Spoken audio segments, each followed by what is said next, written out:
Hello प्यारे बच्चों, तो आज हम जानेंगे कैन का यूज कि हम अपने सेंटेंसों में कैन का प्रयोग किस तरीके से करते हैं। बेसिकली जो हमारी कैन है ये एक मॉडल वर्ब है। क्या है? Modal verb. अगर आपको मॉडल वर्ब की जानकारी नहीं है तो मैं आपको बता देता हूँ कि मॉडल वर्ब क्या होती हैं। मॉडल वर्ब वे होती हैं जो हमारे मूड को बताती हैं। किसको बताती हैं? मूड को। जैसे मान लो मैं आपसे कहूं मे आई कम इन सर, तो आप यहाँ पर सामने वाले व्यक्ति के मूड पर डिपेंड करता है कि वो मुझे अंदर बुलाना चाहता है या फिर नहीं। अगर वो बुलाना चाहेगा तो वो कह देगा यस, अगर नहीं बुलाना चाहेगा तो वो क्या कह देगा? नो। लेकिन मेरे यहाँ पे परमिशन किस शब्द से ली? मे।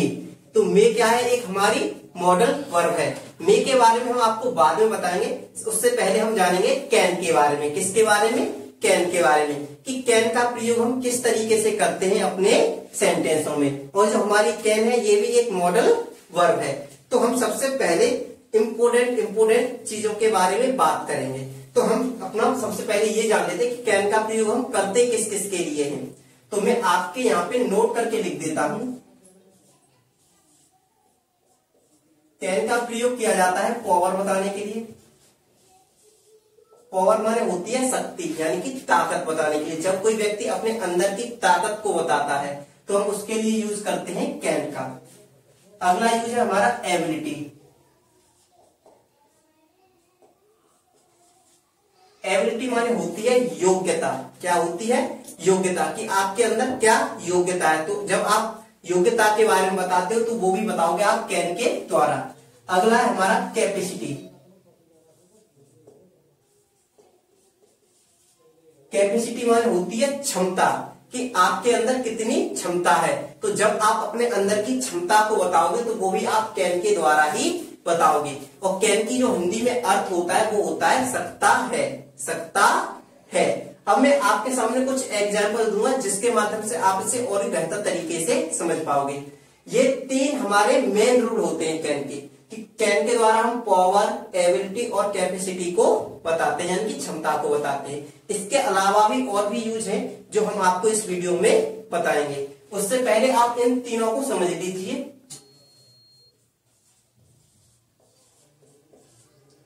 तो मैंने आपके सामने एग्जाम्पल लिख दिए, यानी कि उदाहरण। अब हम सबसे पहले एक एक करके इन तीनों के उदाहरण देख लेते हैं कि किस तरीके से हम पावर को बताते हैं, किस तरीके से हम एबिलिटी को बताते हैं और किस तरीके से हम अपने सेंटेंसों में कैपेसिटी को बताते हैं। तो सबसे पहले हम जानेंगे पावर को, कि हम कैन के द्वारा पावर को किस तरीके से बताते हैं। तो मैं आपके सामने यहाँ पे एक सेंटेंस लिखता हूं।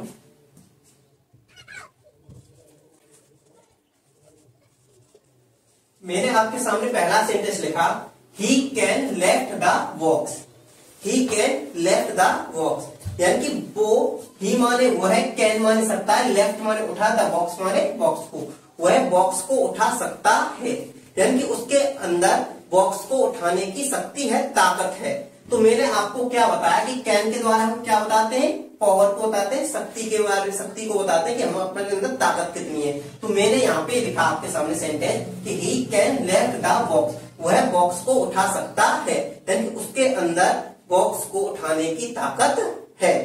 अब हम जान लेते हैं कि एबिलिटी को कैसे बताते हैं। एबिलिटी माने क्या होती है? योग्यता। अब योग्यता के बारे में आपको जानकारी नहीं है तो मैं आपको बता देता हूँ कि किसी व्यक्ति के अंदर कोई भी योग्यता हो सकती है। किसी के अंदर तैरने की योग्यता होती है, किसी के अंदर बोलने की योग्यता होती है, किसी के अंदर नाचने की योग्यता होती है।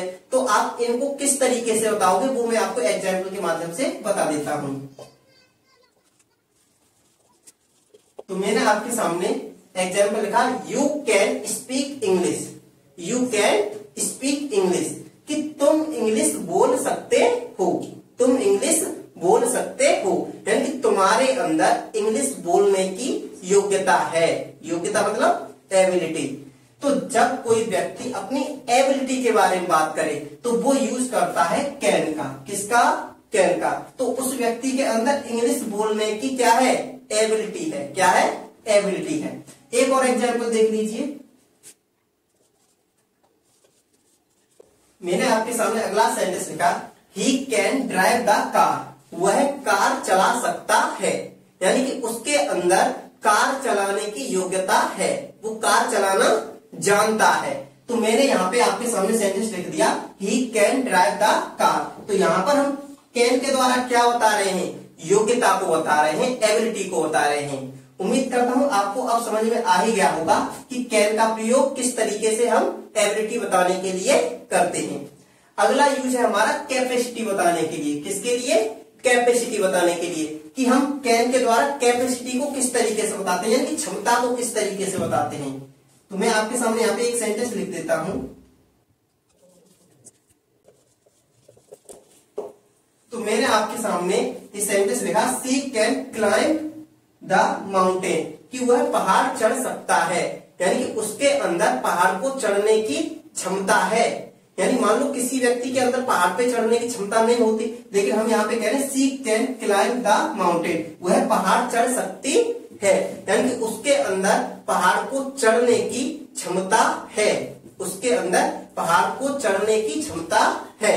तो जब कोई काम करने की किसी व्यक्ति के अंदर क्षमता होती है तो हम उसको बताते हैं कैन के द्वारा। किसके द्वारा, कैन के द्वारा। उम्मीद करता हूं अब आपको यहाँ पर तीनों यूज समझ में आ गए होंगे कैन के, कि हम कैन के द्वारा पावर को कैसे बताते हैं, एबिलिटी को कैसे बताते हैं और कैपेसिटी को कैसे बताते हैं। अब हम आपको अगला यूज बताएंगे कैन का, परमिशन लेने और परमिशन देने के लिए, कि हम कैन के द्वारा किस तरीके से परमिशन लेते हैं और किस तरीके से परमिशन देते हैं। उससे पहले आप यहाँ तक की चीजों को नोट कर लीजिए, उसके बाद हम आपको कैन के द्वारा परमिशन लेना और परमिशन देना बताएंगे, कि कैन के द्वारा परमिशन किस तरीके से ली जाती है, परमिशन किस तरीके से दी जाती है। तो प्यारे बच्चों, हाँ तो बच्चों अब हम जानेंगे कैन के द्वारा हम परमिशन किस तरीके से देते हैं और परमिशन किस तरीके से लेते हैं। कैन के द्वारा परमिशन किस तरीके से दी जाती है और परमिशन किस तरीके से ली जाती है। तो मैं आपके सामने कुछ एग्जाम्पल लिख देता हूं। अगला यूज है जी हमारा कैन का, परमिशन देने के लिए और परमिशन लेने के लिए, कि परमिशन किस तरीके से ली जाएगी कैन के द्वारा और किस तरीके से परमिशन दी जाएगी। तो मैं आपके सामने कुछ एग्जाम्पल लिखता हूं। तो हमारा पहला सेंटेंस है आपके सामने कि you can go now, you can go now, तुम जा सकते हो, तुम जा सकते हो। मान लो किसी व्यक्ति ने परमिशन मांगी हो तो हम उससे कह रहे हैं यू कैन गो नाउ, तुम जा सकते हो। तो उस व्यक्ति को परमिशन दी गई होगी तभी तो वो जाएगा, कि यू कैन गो नाउ, तुम जा सकते हो। तो उसको क्या किया जा रहा है, वो परमिशन दी जा रही है, वो परमिशन दी जा रही है। अगला एक और एग्जाम्पल देख लीजिए इसी का।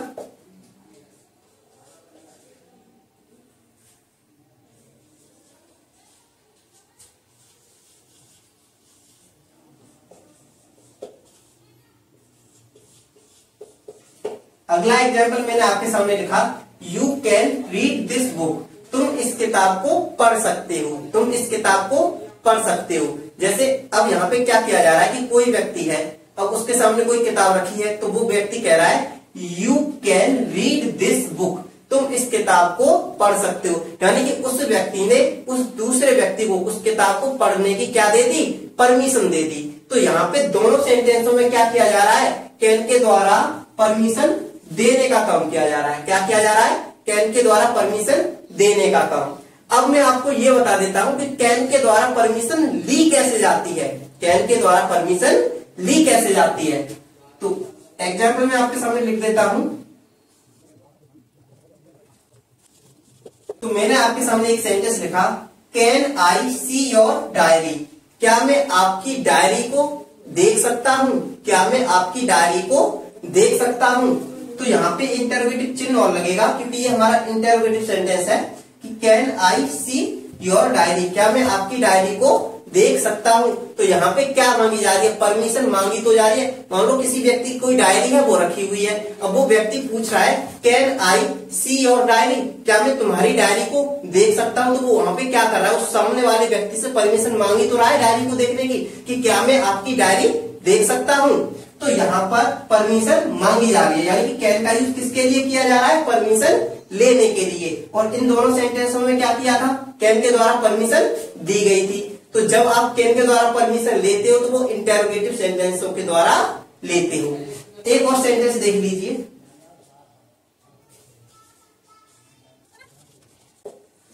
तो मैंने अगला सेंटेंस आपके सामने लिखा है, can I take your pen, क्या मैं तुम्हारा पेन ले सकता हूँ।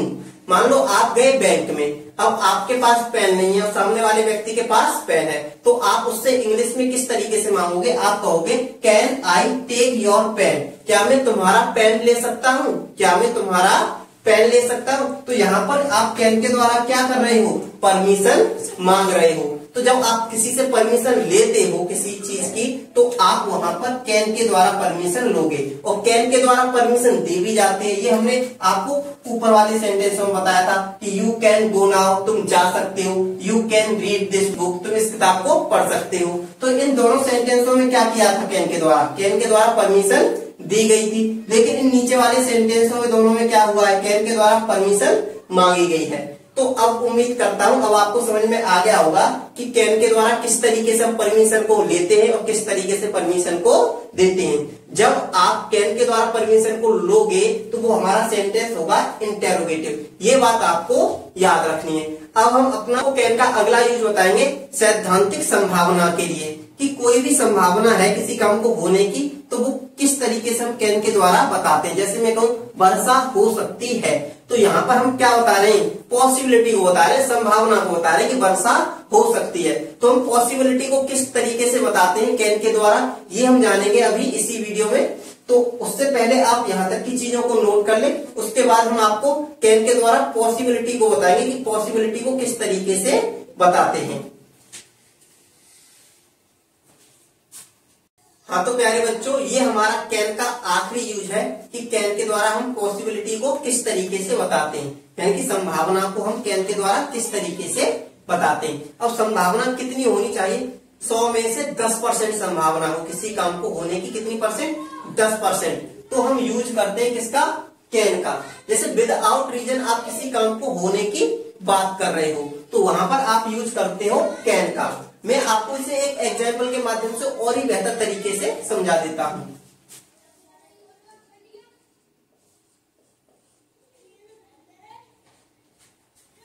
जैसे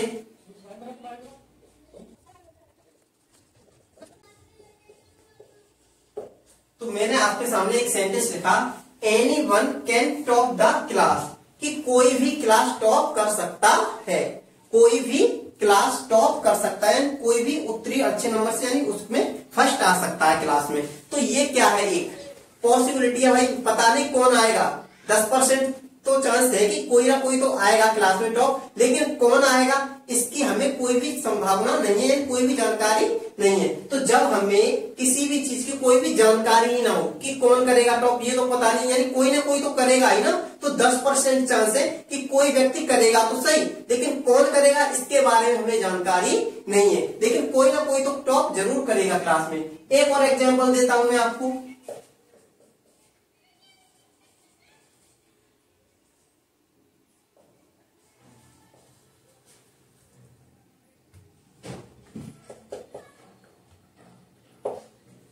मैंने यहाँ पे आपके सामने एक सेंटेंस लिखा, टुडे इट कैन रेन, आज वर्षा हो सकती है, आज वर्षा हो सकती है। मान लो मैं यूं ही घूमता हुआ जा रहा हूं और मैं कह रहा हूं कि आज वर्षा हो सकती है, यानी कि विदाउट किसी रीजन के मैं यूं ही खड़ा हूं, एकदम धूप निकल रही है चमचमाती हुई और मैं कह रहा हूं कि आज वर्षा हो सकती है। तो वर्षा होने के कितने चांस हैं, केवल ना के बराबर, यानी कि 10% चांस मान लो कि हो जाए और वरना ना ही हो। तो ना के बराबर जब उम्मीद हो किसी चीज की होने की, तो आप वहां पर कैन का प्रयोग करते हो। किसका प्रयोग करते हो, कैन का। तो उम्मीद करता हूं अब आपको समझ में आ ही गया होगा कि कैन के द्वारा हम पॉसिबिलिटी को किस तरीके से बताते हैं। तो आज के लिए इतना ही, मिलते हैं हम नेक्स्ट वीडियो में। अगर वीडियो आपको पसंद आई है तो वीडियो को लाइक जरूर कर दीजिएगा, और अगर आप इस चैनल पे नए हो तो चैनल को सब्सक्राइब भी कर लीजिएगा, क्योंकि इसी तरीके से आपको वीडियो आती रहेंगी जो आपके लिए काफी हेल्पफुल होंगी।